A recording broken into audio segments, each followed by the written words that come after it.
kulanti wacan daawadayaal ku soo dhawaada waraysiga toddobaadka waxa marti iigu ah madaxweynihii hore ee dawlad goboleedka Puntland sidoo kale ra'iisul wasaarihii hore ee dawladda Soomaaliya Dr. Cabdiweli Maxamed Cali Gaas oo ku sugan magaalada Nairobi Cabdiweli oo wada socota siyaasadda Soomaaliya waxba kugu seegana xilli kala guura lagu jira Soomaalida waxa la bartay 4 sanaba in uun hadana doorasho ay dhacdo 4 sano waa dhamaatay doorashada waqtigeedna qallaasa ka taagan bal intaanan u guda galin doorashada iyo qaabka la rabay inay u qabsanto ama rajada dadka ay qabeen maxaa horta la dhihi karaa waxa laga dhadhansan karay hadalkii ugu dambeeyay ee madaxweyne Farmaajo waa ma santahay Xamdi waan dhawahay inta dhageysanaysana waa salaamaya soon fiican baan loo rajeynay dambe dhaaf insha Allah ilaahay ka rajeynayna maxaa kaaga baxay waxaan oran karaa gabar ciyaarta tubanaysa waxay tiri inay hogum baa tahay golo lagama oran karo hadal gobi ku haasawdo oo la gartana namaad oran waxaan u jeedaa waxa weeye dabcan haybadda kursiga ayaa nafaraysa in badan in aanu xoogaa aanu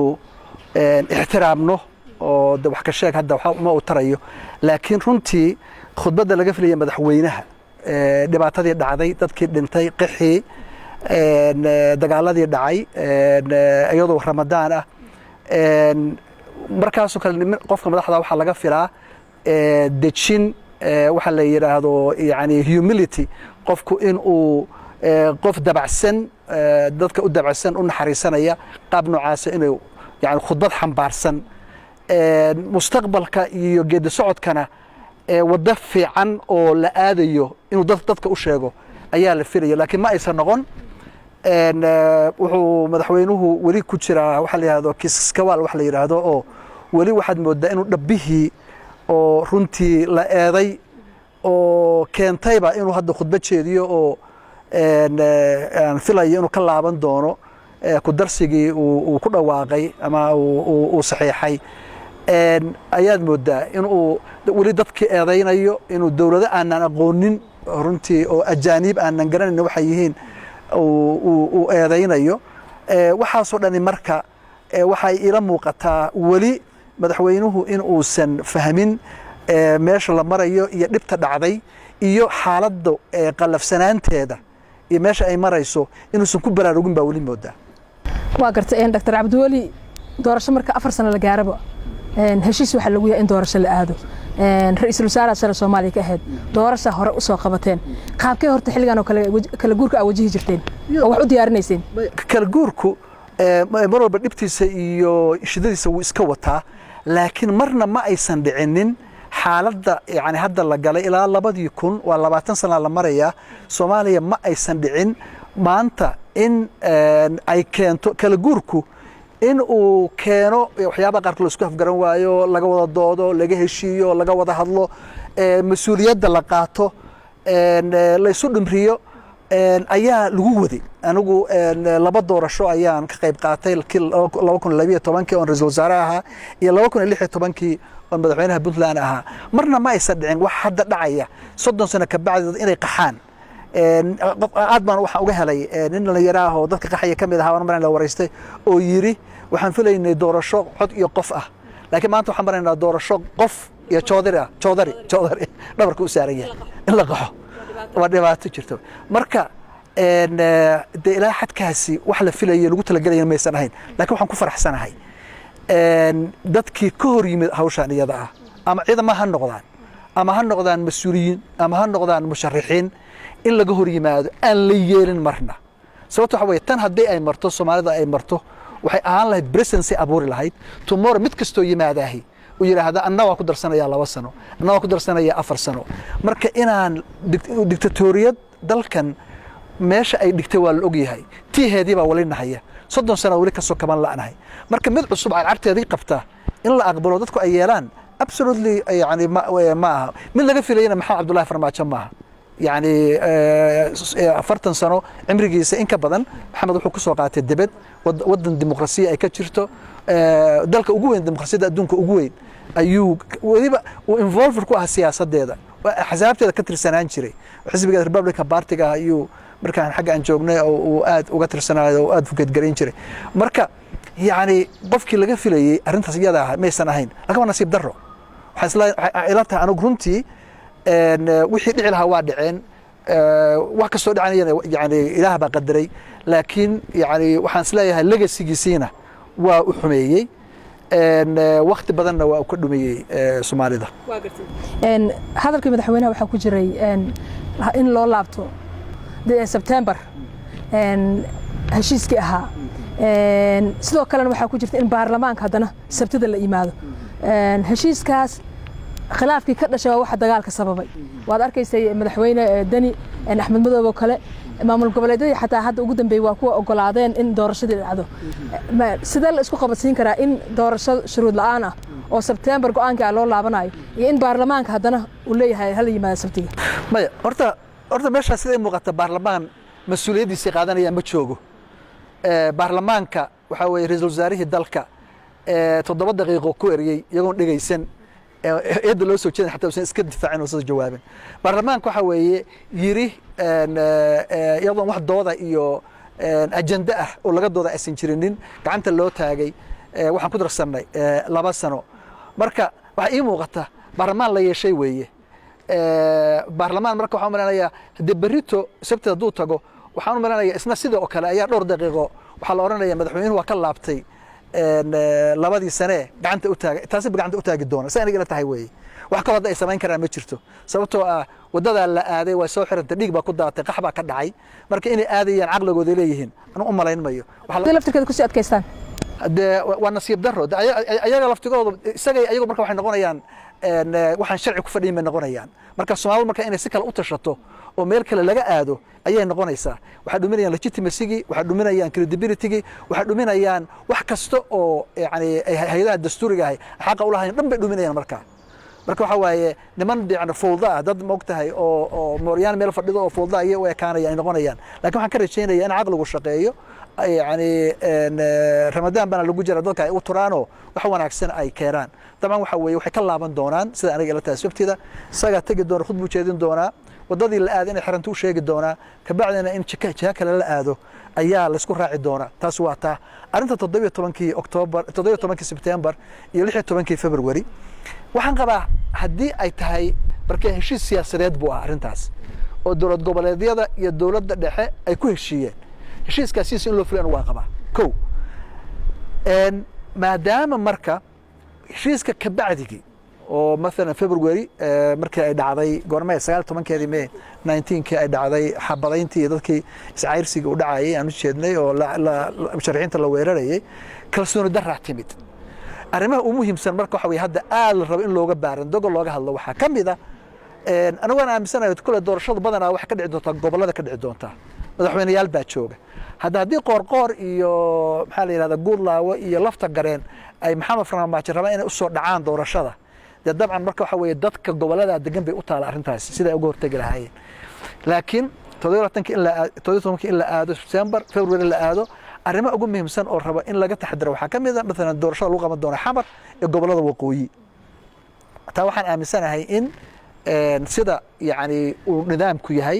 sida mas'uuliyadu ay farayso in gudoomiyaha baarlamaanka aqalka sare Cabdi Xaashi Cabdullaahi oo arintaas garwadeen ka noqday ayaa la rabaa si dadka ay kalsooni ugu muuqato in markaad waxa muuqday maxamed farmaajo madaxweynuhu wuxuu muujiyay oo cadaatay in uu rabo in doorashada boobo la wax kala isku hortaagnay waa boobaya iyo ma boobay sidoo weey marka kalsoonidii isaga dhumiyay lagu qabilaha waana musharax madaxweyne weey marka ana budoodeeda tumanaya gaar u tumanaya oo idinkuna marka waa inaad yani korjoogada ka noqotaan ciidanka yeelanayso marka waxaan aaminsanahay in badan in la dibciyo aan aad loo adkaynin oo xujooyin aan meesha jirinin aan la gelinin waan qabaa oo laba dhinac ka yimaado laakiin ay doorashadu u ekaato doorasho legitimate ah oo sharci ah doorasho credible ah oo loo qaateen ah doorasho acceptable ah oo dadku ay aqbali karaan ay leeyihiin Allah ilaahay doorasho sax ah ayaa noo qabsoontay taadiisan jirin wixii ka soo baxay waxay noqonayaan wax shuuba ku jirto lana aqbali mayo laakiin dib kala jirta waxaan ku sheegayaa in xamdi maxamed meesha uu gaarsiiyay hadda oo damici waxa weeye waxa uu raba inuu gaaro iyo damiciisa iyo qaabka iyo dariiqa u marayaahi mid gaarsiinaysa maaha sababtoo amaanta haddii madaxweynaha loo doorto si xalaal ah la yidhahdo fair and square si sharcigu ku soo baxay xataa haddii la yidhaahdo maanta si 4 sano oo dambe maxamed usoo xukumi kara dalkan meesha uu wax gaarsiiyey isagu iyo kulka iyo temperatureka iyo kalsooni darrada meesha ay marayso anigu umalaynaya inuu awoodi doono xataa inuu sii xukumo waa gartay haddii la yidhaahdo heshiiskii 17 September hal aado oo lagu soo heshiiyo dowlad goboleedyada iyo dowladda dhexe Soomaaliya halkan waxaa taagan iyagana siyaasiyiin musharaxiin ah oo mucaarad ah laftirkooda intay fursad ka helayaan maxaa dooray lahaanayn dama waxyaabii hadda laga doodayay ka mid ah fiiri waxaa loo baahan yahay si doorashada loo aado horta kalsooni la abuuro kalsooni la'aan waxa ku xiga waa qarax iyo isdil iyo dhibaato way marka kalsoonista loo abuuro waxa kamid ah waa in la koobt gareeyaa dadka xaq bay u leeyihiin in ay waqtiga fiiri waxa la rabaa the rule of the game sharciga lagu dhaqayo rulka waxa lagu dhaqayo ciyaarta waqti fiiriga qaabka loo sameeynayo waxa la rabaa in ciyaartoyda labada dhinacba ay u arkaan inay mid ay tahay cadaalada oo fair ah saadaradeed xaq bay u leeyihiin inay hadalkooda jeestaan ay yiraahdaan tanna waa ongol lahay tan wax baan ka qabnaa sababtu waxa weeye madaxweynuhu waa musharax ina waa musharaxiin marka ciyaarta the rule of the game should be fair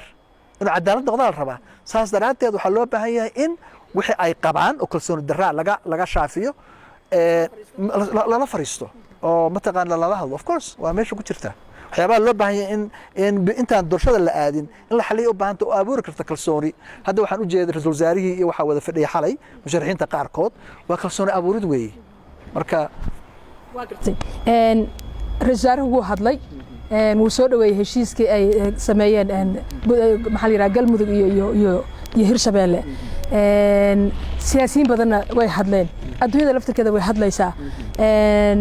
weli ciidamadiina meeshay joogaan is hor fadhiyaan oo saacad kasta ay wax dhici karaan waxaad moodaa ciidamadii laftirkooda in la siyaasadeeyo siyaasadda ay ku milmeen oo labadii dhinac ay la kala safan yihiin sidee marka ciidan midaysan oo qaran Soomaaliyeed oo shalay inkastoo ciidankii hadda la isku soo celcelinayo 30 sano burbur uu soo gaaray loo dib loogu celin karaa shalay meesha joogeen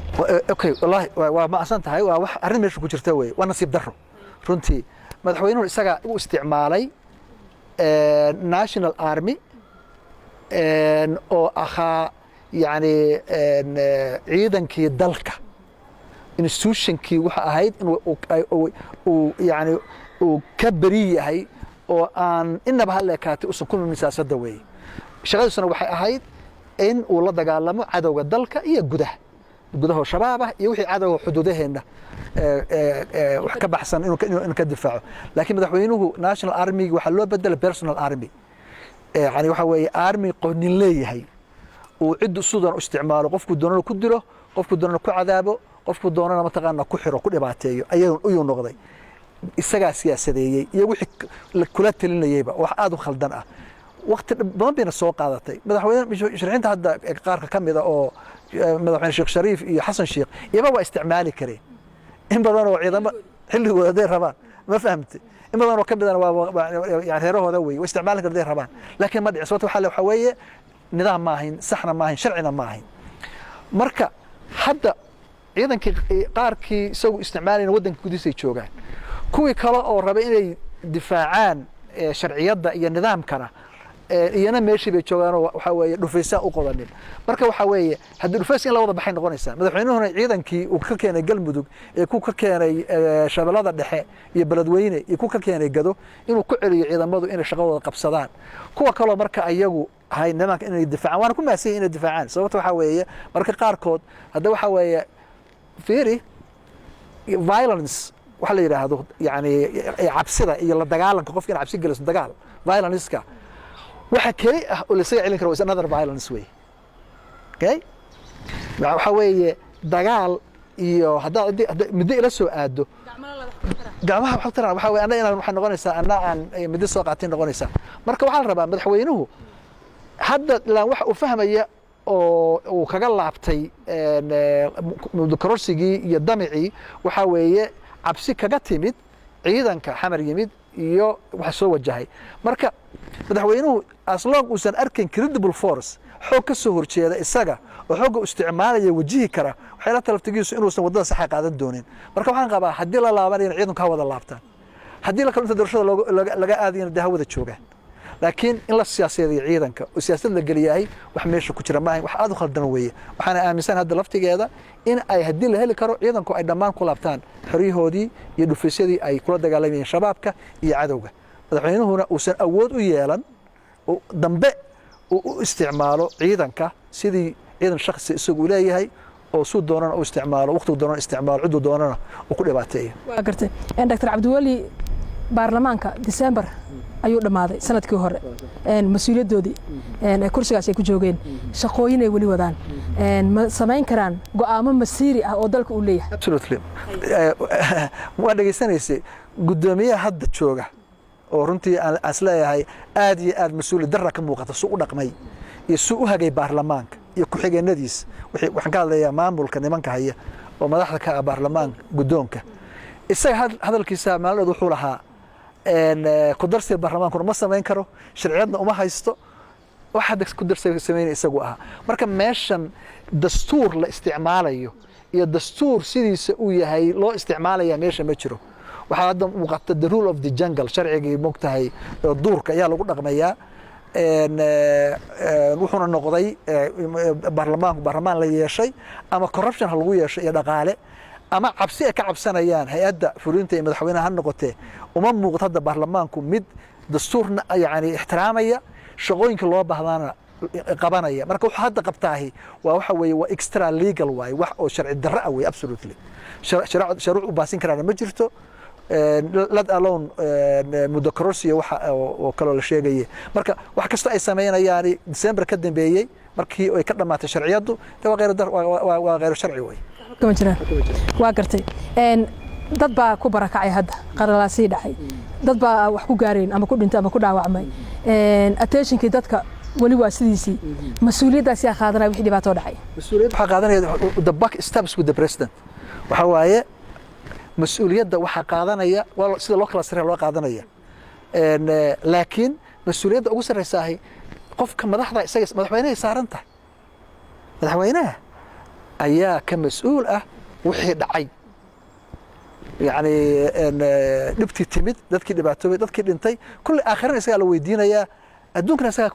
ka mas'uul ah oo loo raacanaya wixii dhacay of course يعني ما عيد كلا يمكن كل مسؤول هذا قاضي. لبا أخلان لنا هذا. سندكي يأخلكي برلمانك. سندكو واحد نقول عصب ووكيل هذا دولة قبلية هذا أي كم يديسين. كراستي دورش مركز مادة سومال لأن أنت بدن كراستي هذا مرن دلسة. عبد الحاشم مش وكتاجي هو وجده. محل دي كرا دور كهرتا أوليه. كراستي سومال لأن عبد الحاشها وأخلك سراء. أوكن اللي حيته بنكي أقل سر متشرين. ساس درعدد مسؤولك ugu sareeya meesha ee waqooyiga ah wuxuu ahaa Maxamed Umar Axtaqaari xilliga laakiin because ma jirin marka aqal sare hadda laakiin waxa jira gudoonka aqalka sare labada aqal ee mataqaana sharci dejinta midkood waxa u sareeya qofka waqooyiga marka dabcan roolka ugu weyn iyada ah isaga qaadanaya midada kale xaga raali ahado saaxiibkay Mahdi laakiin Mahdi qaabka u dhaqmayo uma ekayn nin mas'uuliyadii reewaqooyinimo ka turjumaya laakiin hadalkiisu waxa ka dareemayay wuxuu lahaa mataqaana round koowaad baan ku qaadanay meesha la yiraahdo galmudug iyo doorashadeedii tan ku qaadanay marka qof u adeegaya madaxweynihii oo aan ka ahayn dhexdhexaad marka ma u muuqanayo nin dadkii matalaya raaliga aado waana saaxiibkay haddana si badan baan hadda qaraabo u noqonay laakiin waxa ii muuqata in uu yani waxaan ka filayay sidaas ka duwan in uu u dhaqmayaan ka filaynay marka Cabdi Xaashi Cabdullaahi doorkiisu leeyahay waa muhiim isna maadaama uu yahay ra'iisul wasaar ku-xigeenkii in ay labadooda inta wada fariistaan go'aan fiican oo dadka qanciya dabcan matalaad dhabah ma jirto oo hadda gobolkii ay matalayeen ayaga waa goosanay oo dalka ka maqan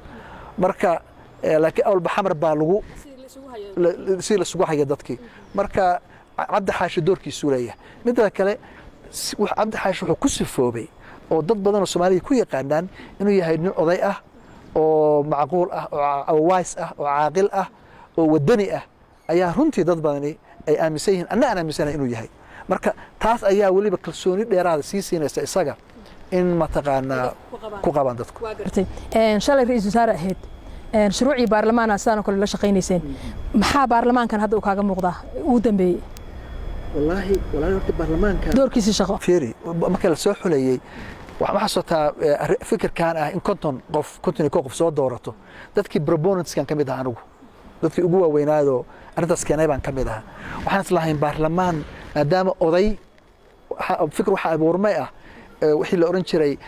oday iga dhig aan xildhibaankaa dhige marka odaygii iyo xildhibaankii ay isku milmeen marka qofkii uusan ahayn qof dad matale ah hal nin oo kaliya uu soo qoro marka waxaan idhi ha loo celiya dadka taasaa keentay waxaan islahayn dad matala oo meel ka yimid taasaa keentay inaan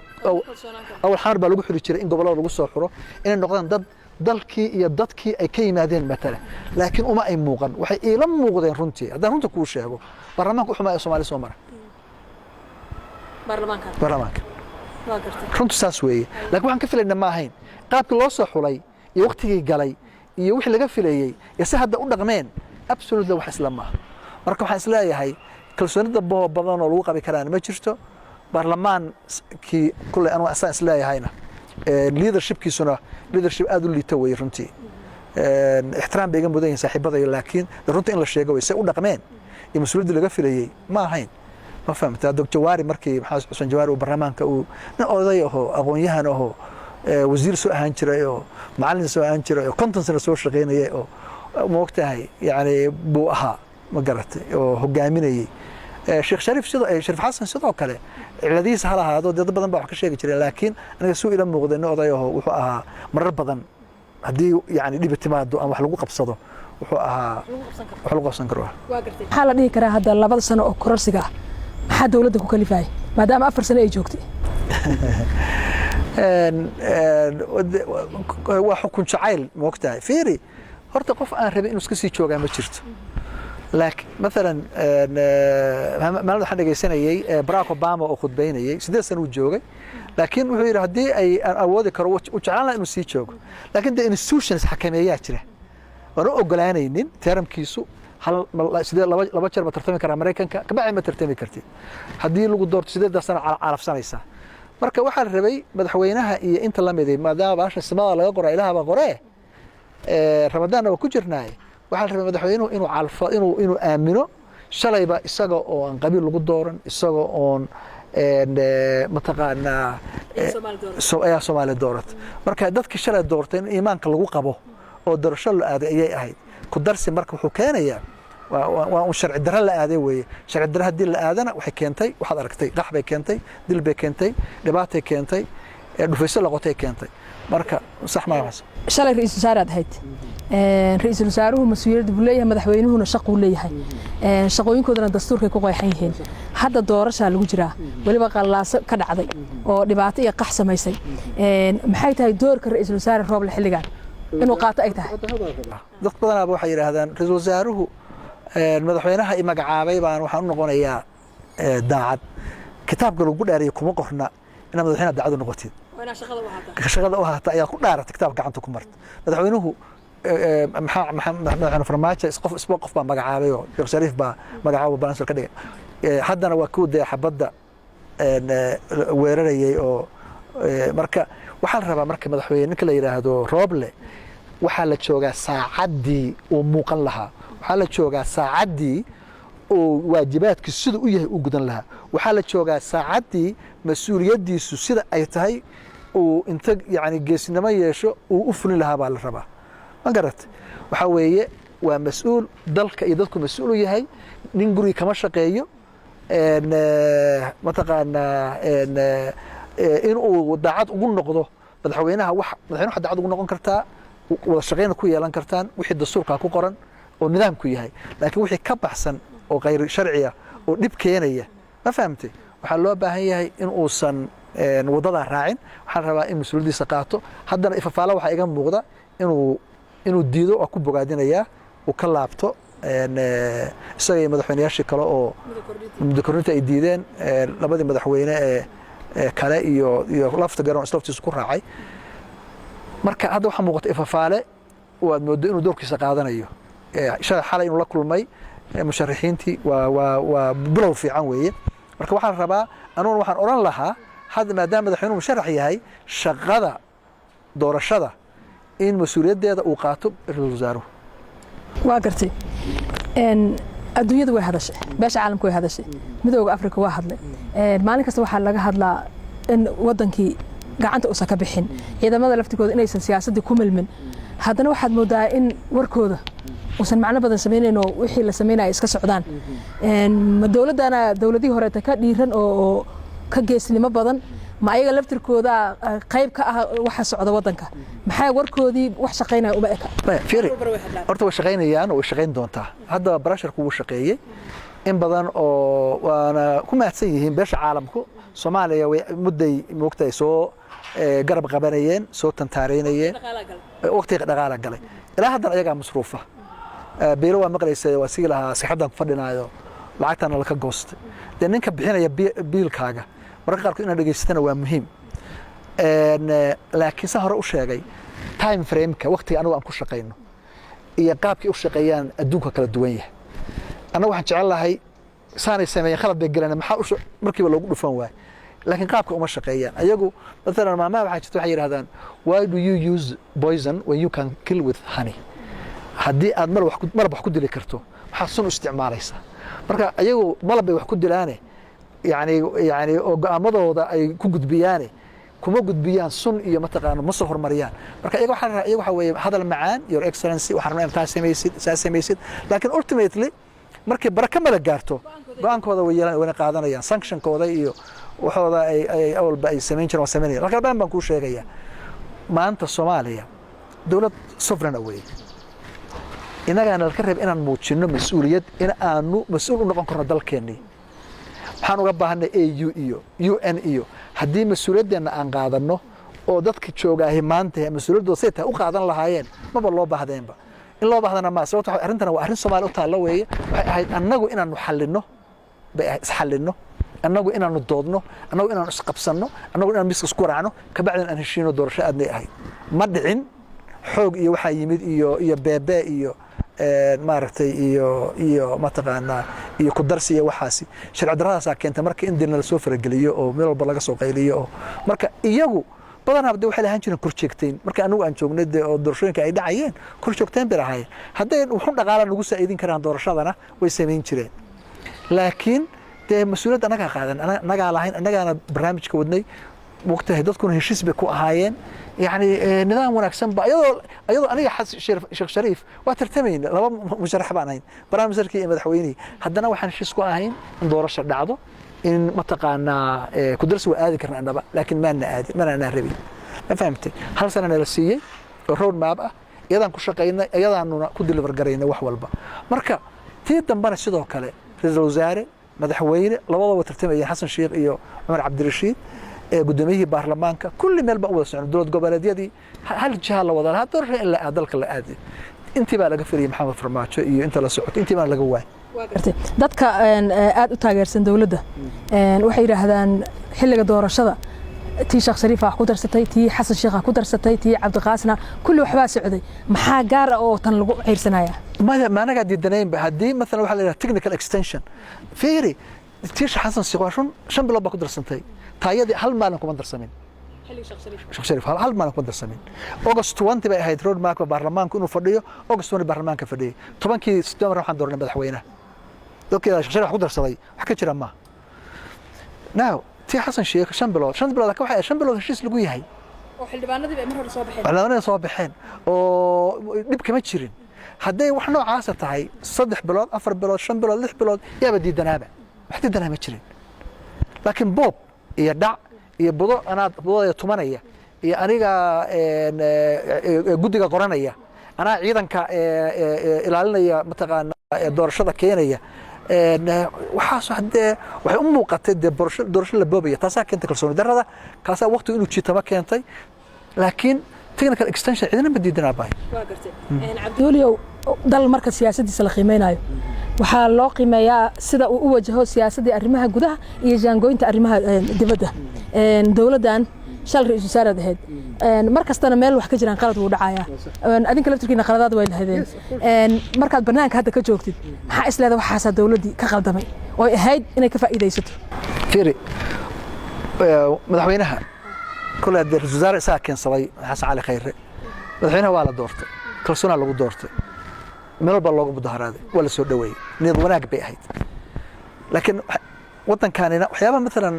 waqtigu kaga dhumay moogtahay waqtigaa inaad wax aan micnaan ku dhumaysa lama rabo political capitalkaaga wax wanaagsan inaad ku dhumaysaa la rabaa madaxweynuhu waqti badan wuxuu ku dhimeeyey federalismka inuu la dagaalamo dowladnimadii dastuurka waa annaga federaal baan nahay waa dastuur waa artikalada aan laga gorgortami karin federalismku in dowlad waxaa laga yaabaa maskaxdiisa inay u dambeysay inuu ku jirtay dowladdii hore oo moogtahay xoogga leh militariga ahayd awoodda lahayd laakiin dowladdaasi awoodda lahayd oo centralized governmentka ahayd meeshana dhigtay waan ognahay moogtahay wax hadda aan haynaan ka dhaxalnay marka taa lama aadi karo marka in lala dagaalamo dowlad goboleedyadii la yidhaahdo gobortoraal baan ka dhiganaa nimanka madaxweynayaasha sheeganaya waa isoos keenaynaa xaggaan yeelaynaa war federalismku mas-uuliyaddan waa la qaybsanayaa awooddana waa la qaybsanayaa adigu puntland for example madaxweynaha ka ahaa dee adigu ciidamadooda ma masruuftid oo shaqaaladeeda mushaar ma siisid oo caafimaadkeeda lacag ma siisid oo hal bajada ku bixisaa ma jiraan mas-uuliyadda dad baa qaatay baawarka marka waa lagula qaybsanayaa ogolow waa taas taa wey marka political capitalkii waxay ku dhimisay waxaan sax ahayn dabcan dee waxyaabo dowlad kasta oo timaada wax ay samaysa waa jira oo contribution oo maalan ciidanka hadda lagu ammaanaya in ciidanka maalan yani ciidan mushaarkooda helaan ay mataqaana ciidan oo diyaarsan la dhisay laakiin ciidanka wuxuu noqday ciidan shakhsi marka doon la isticmaali karo marka qaarkood fikir waxaaba jiraaba oranaya mogtahay ilaa yani siyaasadda laga heshiinayo dee ciidanka xooggaas leh inaan cidiba aysan tabar u ahayn baaba dhici kartaba laakiin ciidanku wuxuu ahayd inuu la dagaalamo shabaab fiiri ilaa maalinta yimaadeen ilaa hadda hal tuul oo la xiray adoo ma garanaysa baydhabo beledweyne kismaayo maxaa la yihahdaa balcad mataqaana all this waqti aan joognaa la xoreeyey ma fahamti inta ka dambeysana xoogaa waxay ku sii dareen dowladda xasan sheekh iyo maanta dee looma kala socon karo jowhar iyo xamar waata dadka lagu leynayo xildhibaanadii hirshabelle lagu leynayay iyo madaxdoodii wasiiradoodii ma fahamti afgooyi lama gaari karo xamar baa canshuurta laga qaadaa shabaab dadka ka qaadaan maxaan faa'iidnay marka 4 sano maxay ku dhammaatay ma goormaa la dhisay ma dekedaa la abuuray ma jeeda baa la sameeyey ya ma institutions baa la dhisay maxaa la qabtay waxaa lagu dhimeeyey dagaal iyo colaad iyo in lala dagaalamo dowlad goboleed iyo in siyaasi la weeraro guriis lagu weeraro la xabadeeyo ma fahamtay intaasay ku dhammaatay intaasoo dadka qaarkood waxay u arkaan laga yaabaa dadkan ka qayliya yani social media waxay u arkaan dowladdii hebel bay cayrisay dowladdii hebel bay cayrisay dowladdii hebel saa ula hadashay wax noocaasa dadka lagu quudiyaa wax jirana maaha wax qabad baa la rabaa qofka wuxuu rabaa caafimaad qofka Soomaaliga ah maanta wuxuu ugu baahi badan yahay biyo amni caafimaad waxbarasho biyo nadiif ah ya buu rabaa maxaa laga qabtay hal iskuul ma dhistay hanoo sheegaan hal isbitaal ma dhistay hal isbitaal hanoo sheegaan maxaa lagu dhameeyey waqtigii lacagtii dhaqaalaha maxaa lagu dhameeyey ciyaal ka qayliya meelahaas in la siisiyo loo qaybiyo maarad this is nonsense midda kale waxaa la abuuray cancel culture wax la yidhaahdo oo maxay tahay oo ah yani body politicgii siyaasaddii waxaa lagu soo kordhiyey cay iyo aflagaado iyo edab darro oo dadka in laga dhumiyo akhlaaqda laga dhumiyo ayaa lagu soo kordhiyey marka waa wax waqti badan laga qaadanaya in dhibtaa la abuuray oo nala baday in dib looga soo kabto oo dadku wadda saxa qaataan yaaba dhibaataaba waa shaqo dhib la abuuray wey hadda musharaxiinta tartamaysa ama madaxweynihii Sheekh Shariif ahaado ama Xasan Sheekh ahaado ama siyaasiyiinta sida Cabdiraxmaan iyo kaleeta iyo Khayri iyo kale dad badana madaxweyne rabaan shalayna waad arkaysaa 19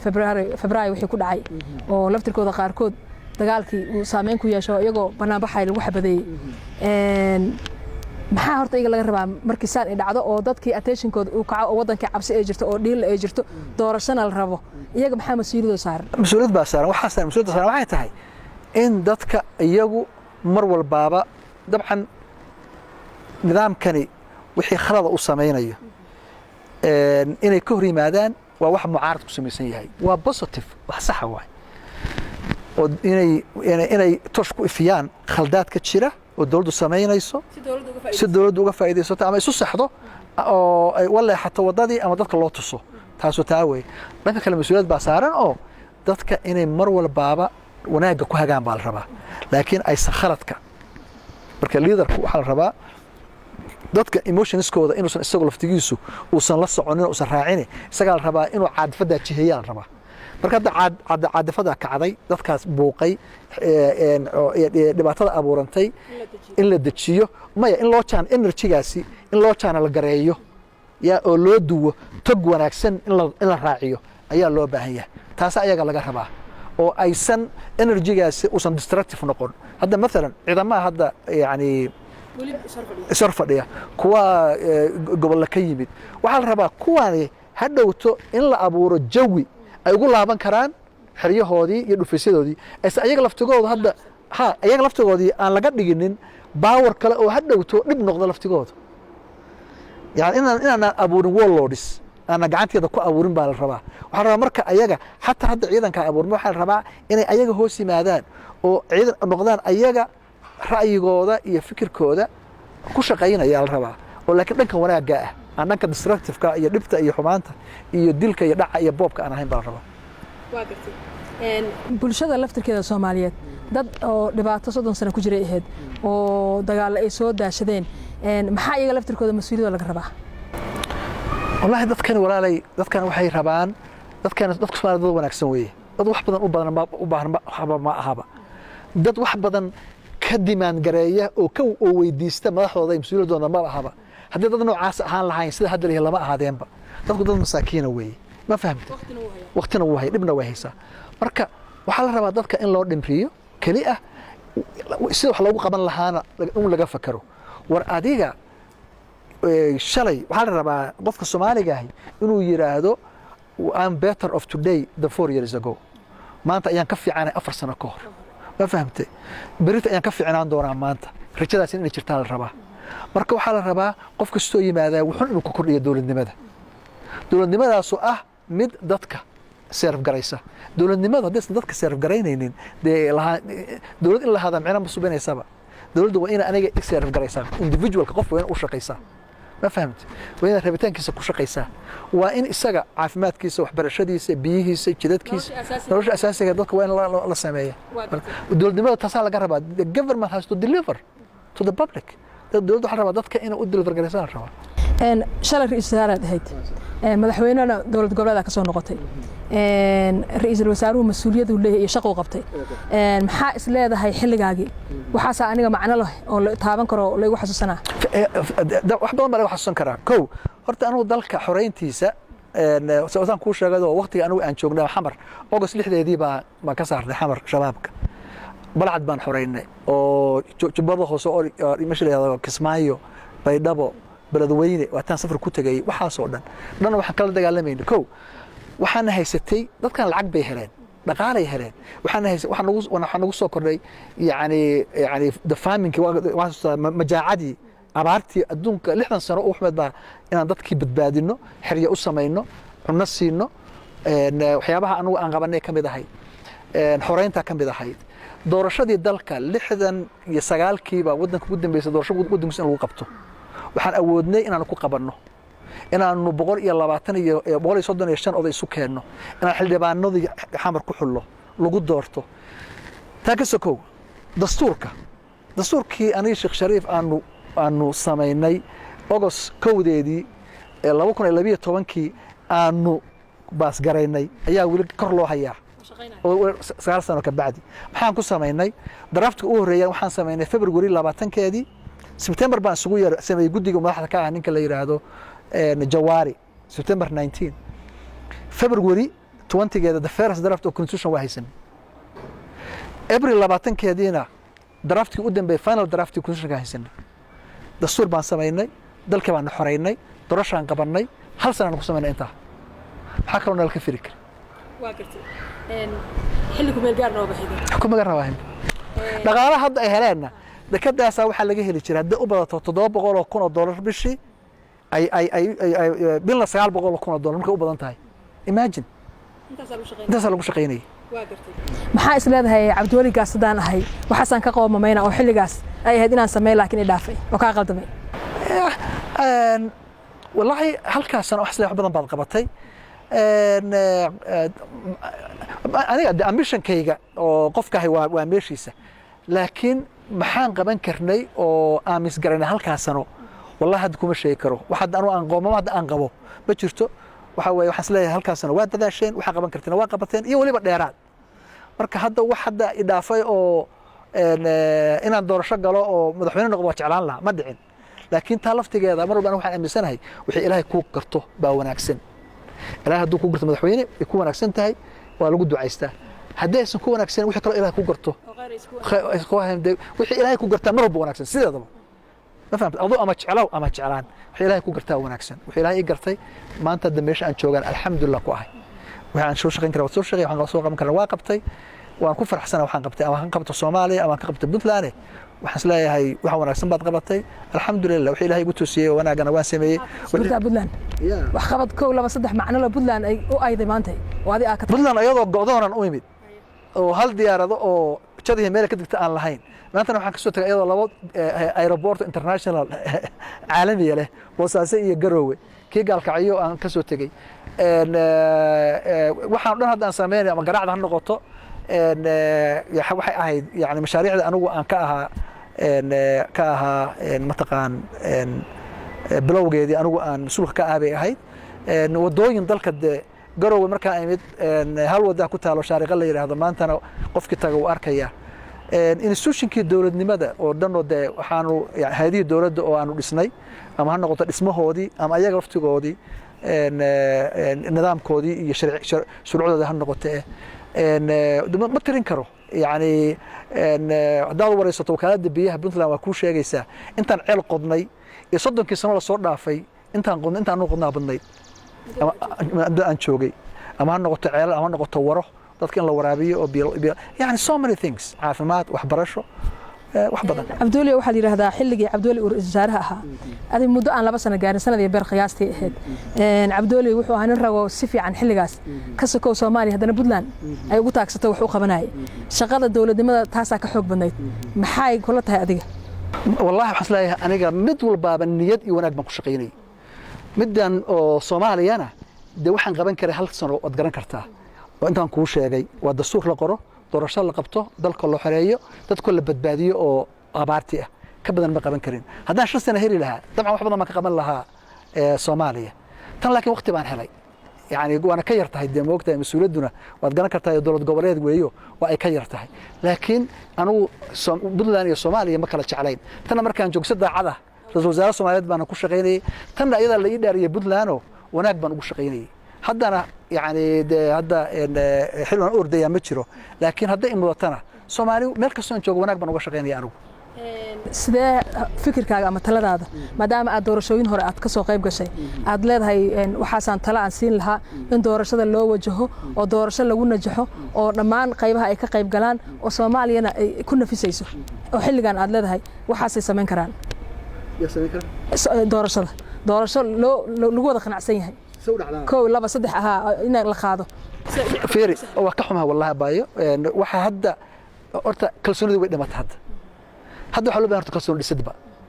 هدا دور الشو دتك وطن كلها مدحوين هدا هدي اللي هذا وح الله دورت ما فرماتشو سي عادي الله دورت أو فيرن سكوير بكهلي قناعسنا ده ما جرتو سويت حويه فيري دور الشذا وح مهم إن تهي legitimate شرعي إن تهي إن credible لوقاتين إن تهي acceptable dadku aqbala hadii loo hore ay jirto laakiin acceptability aysan jirto dadku aysan aqbalin aqbal dadka ka timaada dadku u arkaan doorashada in la boobay oo la dhacay doorasho ma noqonayso marka hadda kalsooni ma jirto kalsoonidu waxay taalaa dhulka taalaa waxa loo baahan in la soo dhiso waxayna kaga bilaabanaysaa madaxweynaha marka madaxweynaha waxa kula talinayaa madaxweynuhu isdaba qabo legacy-gaaga ha noqonin legacy waxa ka tagay dil iyo dhac iyo boob iyo cadaalad darro iyo dalkii oo wado xun aada ha ka tegine oday noqo wixii ilaahay ku 4 sano baa lagu doortay wixii ilaahay ku calfayna waad heli doontaa laakiin hadda wanaag muuji dalkan malfaan u hogaama oran lahaa anigu saas oran shalay xukuumadda uu ra'iisul wasaaraha ka ahaa Farmaajo wasiir baad ka ahayd waa la soo shaqaysay deegaan ahaanna waa isla haydeen isku deegaan ahaydeen aqoon badan u leedahay maantana banaankaad ka joogtaa waad u jeedaa dawladnimadii maxaad is leedahay shalay waxaasan ka filayo maanta as leedahay madaxweynuhu kama aan helin wallahi wax kasta oo hadda oo iga muuqda madaxweynaha anu kama filayn runtii waxaan is leeyahay haddaan aan wadanigayga kolay dee mas'uuliyadda isaga madaxweynaha dalka ka ah isagana wax laga weydiinaya nin majhuul ah aan la aqoon oo miskiin ma yahay nin mulkiilaha jiro oo dawladda loo meel fadhiya mulkiilaha anagu maana dooran mana naqaan moogtahay qofuu yahay moogtahay shakhsiyan waan aqaanaa laakiin de dadku ma aysan dooran aniga waxaan is leeyahay madaxweynaha waxaa isku darantay gaabis dhankiisa ka yimid iyo talaxumo badan oo la siiyey isugu darsantay laakiin markuu prime ministerka ahaa dabcan geesaan kaga jiray dad badan oo inuu khaldamo diidayana waa ay jireen waxay badan marka prime ministerka ahaa anigu aan ku diidnaa jira aniga iyo wasiir cabdinuur iyo dadkii aan wada shaqaynaynay aan ku diidanayn baa jira aan ogolayn in la sameeyo marka qofkuna moogtahay kama soo harto dadka ku wareegsan moogtahay talal siinaya kama baxsana marka waxaan is leeyahay in badan I think tala khaldan buu qaatay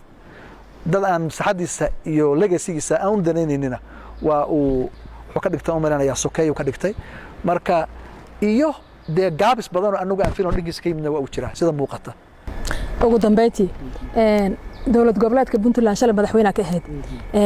dawladdan Soomaaliya waa dawlad federaal ah oo dawlad goboleedyadii ay door leeyihiin inta badan waxa la yiraahdaa Puntland iyo Jubbaland waxay caqabad ku yihiin dawladnimadii Soomaaliya inay dawladii socoto oo shaqo qabato markasta iyaga lagu ku dhaganaa ma aaminsan tahay fiiri su'aashaas dhowr jeer baa la weydiiyey waxa la yiraahdaa Puntland dawlad kasta ayada maxay u heshiin waayaan fiiri horta Puntland muddo kaligeed ayada jirtay dawlad goboleedka jiro oo kaliya ayada ahayd waxa la dawlad kale waxa la abuuray intii madaxweyne Xasan Sheekh uu yimid wala socotaa Soomaa galmudug Hirshabeelle Jubbaland kullu hadda la abuuray horta marka maya awood ma ay salahayn marka cidda kaliya oo magac dawlad goboleed ku hadli kartay waxay ahayd Puntland bay ahayd taas oo taaway waxa keenayay waqtigeedii ay abuurantay oo kaligeed jirtay iyo mas'uuliyad saaran ilaa ayada dawlad goboleedii u hadlaysay ilaa federalismkii wixii midda kale dadku waxa kale maxaa la soo qaban waayay soo waxa tiraahdaa laba dhaxal ku diraysa maxaa suutin lama yiraahdo waxa ka dhaxeeya dadkii waqtahay awoodii baa la isku qabanaya dhaqaalaha la isku qabanaya mas'uuliyadda la isku qabanaya waxaas oo dhan baa imaanaya marka waa la isku qabanayaa kow markay abuurmeen Jubbaland iyo dawladdii iyana hadda madax isla galeen Soomaa waare waa dhageysanaysay waraysigiisii dhibta ay kala mareen iyo isagu maxaa la yiraahdaa Cali Cabdullaahi Cusub lawaatii ay tuureen nimanka meesha jooga hadda dawladda ka Sharif Xasan waa la dagaalameen oo meesha uu ka tagay xaaf waa tiid marka wax ku gaar Puntland ma jiraan dawladnimadeennii baa gaamuraysa